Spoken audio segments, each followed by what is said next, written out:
예, 2500년 전에 부처님한테 어떤 외도가 찾아왔죠. 외도가 찾아와서 하는 말이 말 있음도 없고 말하지 않고도 말로 하지 말고 그렇다고 해서 침묵하지도 말고 저에게 불법의 적적대의를 말씀해 주세요. 일러주세요. 일러주세요. 겠겠죠. 부처님 입장에서 말로도 아니고 말 안 함도 없이 불법의 적적 대의를 가르쳐 달라 이거라. 쉽게 말하면 유구 무구 말함도 없고 그렇다고 해도 침묵하지도 마시고 불법의 적적 대의를 알도록 해주세요. 이렇게 다 질문을. 아니 말로 가르쳐 줘야 되는데 그렇다고 말하지 말고 침묵하고 있으면 또 침묵도 하지 말고. 그러나 부처님은 가만히 있었어요.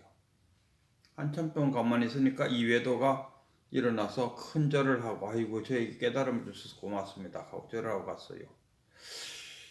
황백과 임재도 마찬가지입니다. 임재가 황백을 찾아가서 불법의 적적대의가 무엇입니까 하니까 황백은 주장자로 20방을 내려쳤어요. 3번을 연속 그렇게 했죠. 오늘 여기 그 종록록 87측에도 이 소산이라는 스님이 위산을 찾아왔어요. 그래갖고 육구와 묵구를 전에 그 위산 스님께서 법문을 하실 때 그 나무에 등쿨이 얽혀 있는 것으로 비유해서 설법을 하셨는데, 그러면 나무도 말라 죽고 그 등굴도 말라 죽어버리면은 그는 어디로 돌아갑니까? 이렇게 질문을 던졌어요. 질문이 조금 이제 바뀌죠. 그러나 이 3가지의 질문을 꿰뚫어 보면은 어떤 질문인가 하면은 이 결국 자기 자신이 분별심을 일으킨 거라. 있다 없다 말함과 말하지 않음 그 자체를 벌써 아마 분별. 우리가 깨닫는다는 것은 뭡니까? 자신의 그 번뇌망상에서 그 자신의 번뇌망상을 자각해서 스스로 아 이거구나 하고 그 번뇌망상 속에서 자각해서 깨달음을 얻는 것. 우리가 그 참선하는데 아이고 온갖 번뇌망상이 떠올라서 참선이 안 됩니다. 그걸 말이 안 되는 이야기. 참선 속 그 번뇌망상 속에서 탁 자각을 해서 깨치는 건데 그 번뇌망상이 없다면은 그는 벌써 깨쳤는 거잖아요. 번뇌망상이 안 일어난다. 분별심이 없다. 나는 분별심이 더 이상 안 일어나고 작년 가난은 가난도 아니다. 올해는 손꼽마저도 없다 할 정도로 그 메마른 땅이라 하면은 그 자체가 깨친 거라요. 그 자리라. 자기가 그 자리. 그러니까 소를 타고 소를 찾는다 하고 똑같은 이야기. 그래서 오늘 그 소산, 그 동계양산 밑에 제자가 조산도 있고 소산도 있고 또 그 한 어떤 또 제자가 유명한 제자가 있죠. 그 제자로 인해 갖고 쭉 이렇게 이어지는데 어쨌든 간 오늘 그 주인공이 소산입니다. 이 소산이 사천리 밖에서 이 위산을 친견하기 위해서 오면서 뭐 노잣돈이 많이 들었을 거 아닙니까? 장사도 하고 뭐 위에 집신을 신고 와야 되니까 집신 다 떨어지면 갈아 신어야 되니까 집신값도 벌어가면서 이래 갖고 이제 위산한테 왔어요. 와서 턱 물었어요. 묻는 말이 그 등굴이 감고 있는 그 나무도 죽어버리고 등굴조차도 죽어버리면은 유구 묵구 했을 때 구는 어디로 돌아갑니까? 달리 표현하면은 뭐 만법길이죠. 만법이 하나로 왔을 때 그 하나는 또 어디로 갑니까? 이런 식으로 답을 구했어요. 그러니까 유산이 또 듣고는 그냥 하하하하 하고 웃었어요. 웃으니까 조산이 하는 말이, 아이고 내가 사천리 밖에서 그 화상의 설법을 듣기 위해서 깨치기 위해서 이 멀리까지 왔는데 저를 윤눈토로 웃으면 어찌하겠습니까 하니까 위산이 자기 그 시자를 불러갖고 이 조산한테 그 행각을 할 수 있도록 돈을 좀 주라 주라 하고, 저기 나중에 도경용을 만나면 도경용이라는 스님을 만나면은 그 스님이 그대의 질문에 답을 해줄 것이다 이렇게 했어요. 그러니까 그 위사는 이 조산이 질문한 것에 대해서 웃음으로써 답을 했어요. 단지 그 우물이 있는데 비유를 하면 우물에 아주 깨끗한 우물 속에 물이 있어요. 근데 그 물을 끄집어내야 되네. 그래서 두레박이를 바가지로 이렇게 이루는데 그 끈떼기가 짧아갖고 물까지 가지를 못했다 이런 이야기입니다. 근데 이 위산이 볼 때 이 조산한테 소산이죠. 소산한테 그리고 또 노잣돈을 주갖고 도경용 스님을 그 명소 스님이가 이 도경용이라는 이 스님은 한쪽 눈이었고 한쪽 눈밖에 외눈박이 스님이었는 뭐죠. 그래서 홀로 독자 도경론이라 도간독이라 하나 그 스님한테 찾아가더라.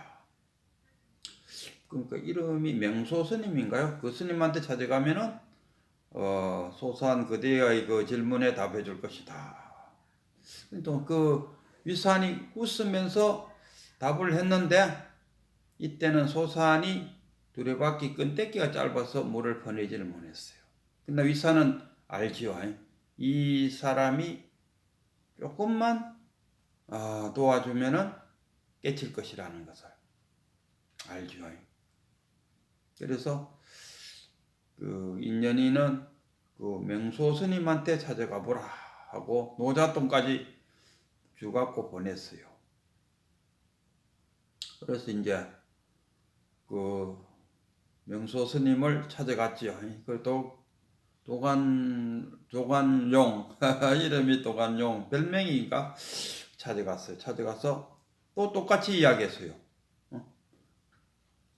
넝쿨과 그 넝쿨을 감고 있는 나무가 같이 죽어버렸을 때 유구와 무구가 유무가 죽었으니까 구는 어디로 돌아갑니까? 하고 똑같이 질문을 했어요. 하니까 역시 그 도관용 스님도 아이고 참 이한 스님이 위산 스님이 한 번 더 웃게 만드는구먼. 또 그렇게 탁 하니까 그 한마디에 이 소사한 스님이 다 깨쳤어요. 깨치고 나서 한마디 하기를 위산 스님의 웃음 속에는 칼이 감춰져 있었군요. 이렇게 표현했어요. 칼이 감춰져 있었다. 우리가 말하는 할인검 살인도, 할인검과 살인도. 그 위산의 웃음은 죽이기도 하고 살리기도 했나 그런 역할을 했다 이런 이야기입니다. 그래서 탁 깨쳤다. 이게 중요한 이야기는 그 스님이 어떠한 질문을 했든지 간에 우리도 그 일상생활에 보면은 항상 그 누구에게 질문을 할 때 그 큰 스님들한테 가서 질문을 던질 때 무차대 이런 거 하지 않습니까? 할 때 그 질문을 던질 때 그 질문이 나올 수밖에 없었던 것은 자기 스스로의 분별심에서 그런 질문이 나왔다. 그럼 그 분별을 일으킨 자가 누구냐 이겁니다. 저 같은 경우는 어느 날 그 큰 스님한테 그 물어봤죠. 저기 앞에 있는 저 소나무가 내 눈에서 내가 저 소나무를 보고 있습니까? 아니면 저 소나무가 내한테 보여집니까? 하고 심각하게 그 큰 스님한테 물었어요. 큰 스님이라는 게 누구냐 하면은 저 경주에 가면은 남산 옆에 그 그 배감